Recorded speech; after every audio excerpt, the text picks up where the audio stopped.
சிம்ம ராசி மற்றும் லக்னக்காரர்களுக்கு இந்த 2026 சனி பயிற்சி மார்ச் 6 என்ன மாதிரியான இம்பாக்ட் தரும் அப்படின்னா, ரொம்ப ரொம்ப கவனம் ரொம்ப முக்கியம்.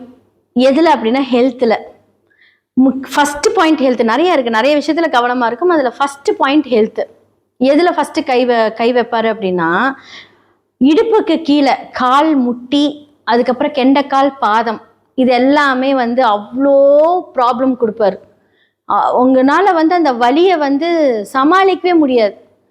எவ்வளோதான் நீங்க ஸ்ட்ரெயின் பண்ணி உழைக்கிறீங்களோ அதுக்கு ஈக்குவலான ஒரு பெயினிங் கொடுப்பாரு.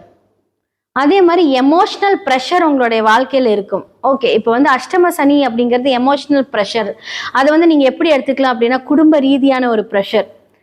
அதே மாதிரி இன்வெஸ்ட்மெண்ட்டுக்கு நிறைய பேர் அந்த ப்ரெஷர் கொடுப்பாங்க.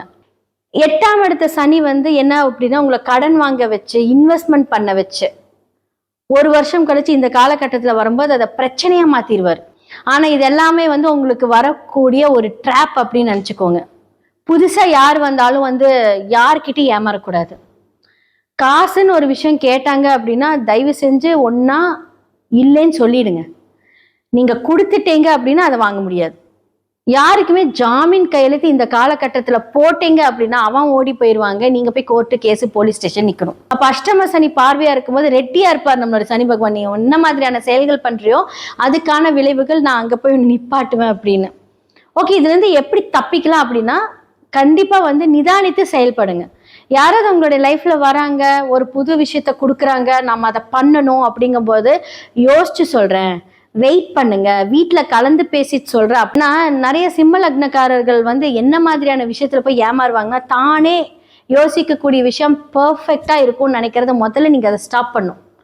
முதல்ல உங்களுடைய துணைவியார் இல்லை உங்களுடைய கணவர் யாரெல்லாம் இருக்காங்களோ அவங்க கிட்ட இந்த விஷயத்த நீங்க எக்ஸ்பிளைன் பண்ணணும். அவங்களோட விஷயத்த முதல்ல உட்காந்து கேட்கணும். நீங்க டெசிஷன் நீங்க ஃபைனலா எடுத்தாலும் முதல்ல அவங்க கிட்ட இன்ட்ராக்ஷன் பண்ணும்போது உங்களுக்கு நிறைய ஐடியாஸ் வரும். அப்ப ஹெல்த்ல கவனம் தேவைன்னு சொன்ன கரெக்டா முறைப்படி அந்த டாக்டரை பார்த்து அதுக்கு உண்டான ட்ரீட்மெண்ட்டை எடுத்துக்கோங்க. ப்ரெஷர் ப்ரெஷர் ப்ரெஷர், ஸ்ட்ரெஸ் இதெல்லாமே சிம்மராசி மற்றும் லக்னக்காரர்களுக்கு இந்த 2.5 வருடம் இருக்க போகுது. அப்ப முடிஞ்ச அளவுக்கு உங்களுடைய வேலை பழுவை கரெக்டா ஹேண்டில் பண்ற மாதிரி பார்த்துக்கோங்க. இது எப்படி ஹேண்டில் பண்ணணும் அப்படின்னா, பொறுமையா இருந்துதான் ஹேண்டில் பண்ணணும். எதுலையுமே தான் அப்படிங்கிற ஒரு விஷயத்த அந்த இடத்துல கொஞ்சம் ஸ்டாப் பண்ணி, இதெல்லாமே நீங்க முடிந்த அளவுக்கு பைரவரை வழிபாடு பண்ணுங்க. கொஞ்சம் எல்லாமே கம்மியாகும். இதன்படி உங்களுடைய வாழ்க்கையை நீங்க நகர்த்தி கொண்டு போகும்போது கண்டிப்பா லைஃப்ல வெற்றி நிச்சயம் இருக்கும். எல்லாத்துக்குமே சொல்யூஷனும் இருக்கு. உங்களோட சுய ஜாதகத்தையும் பார்த்துக்கோங்க.